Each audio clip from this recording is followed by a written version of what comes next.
Welcome to this online tutorial for giving feedback.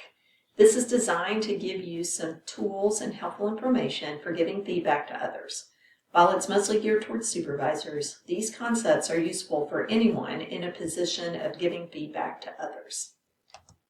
First, a general overview. We're going to talk through some general guidelines, and then we'll talk about organizing your feedback and how to make your feedback constructive. First thing we need to talk about, though, is how it feels to be the recipient of feedback. No matter how well-intentioned or delicately delivered, feedback often triggers one of the classic threat responses: fight, flight, or freeze. You'll know for yourself how you tend to respond, and if you are a supervisor, it's really useful to find out how your employees tend to respond so that you can prepare appropriately for delivering feedback to them. General guidelines for giving feedback are that it should be fast. And by that I mean it should be frequent, so don't wait until someone's performance appraisal to let them know how they're doing. It should be accurate. Make sure you've got all the necessary facts and know who did what. Do your research, especially if you need to give negative feedback. Your feedback should be specific. You want to give details and not make a general statement. For example, that report you turned in yesterday was well written and made your points about the budget very effectively, rather than, hey, good report. And finally, it should be timely. And by that, I mean you want to tie it to the event or action as closely as you possibly can. Next, in terms of organizing your feedback, we have this 4-part quadrant. It can be used by both the giver and the receiver of feedback. For you as a supervisor, this is a great tool for preparing to meet with an employee, because what you want to do is make sure you have something in each of these categories as part of your preparation for the conversation. For the recipient of feedback, this tool does a couple of things. First of all, it requires you to engage your brain, and that can help calm some of those instinctive responses to feedback so that you are not getting ready for fight, flight, or freeze reactions. As you receive the feedback, you can focus on writing it down in one of those 4 spots. And then once the feedback giver is finished, you can look at your notes on the grid and ask follow-up questions as needed about what they said.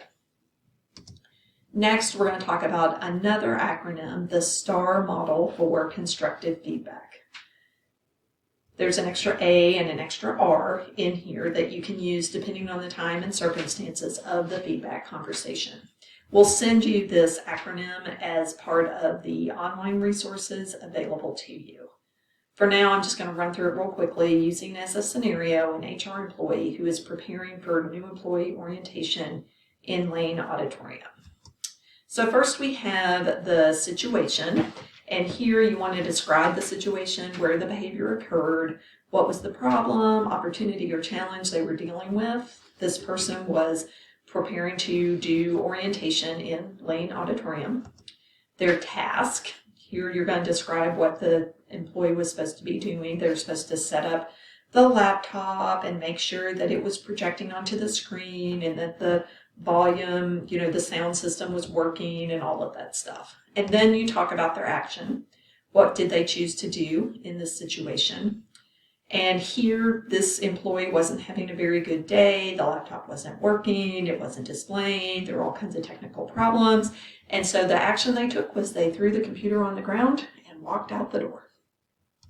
Now we come to alternative action. And this is the first opportunity to get the employee involved in the conversation. So ask them, what could you have done instead? Make note of their ideas, and only after you've asked them for their ideas should you suggest an alternative action that they could have chosen. Next, you describe the result. So what was the actual outcome that occurred as a result of their action? In my scenario, the new employees were left sitting in Lane Auditorium without anyone to deliver employee orientation.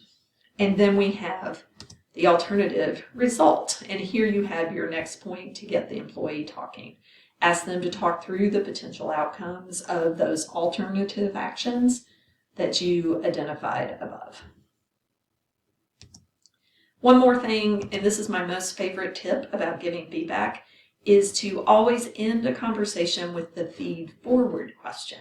If you ask your employee or your team to look forward and think about how they'll handle a situation in the future, you're changing the focus from the past to the future, and looking ahead is inherently more positive. And it also gives the employee or team responsibility and ownership of the ideas. When you do this, you're empowering the employee or team to come up with their own ideas. This last slide is just a list of the resources that will be available to you. That includes the slides for this presentation, the feedback categories worksheet, and the STAR model for constructive feedback. Thank you very much for listening to this tutorial, and if you have any follow-up questions, please contact your generalist for additional information.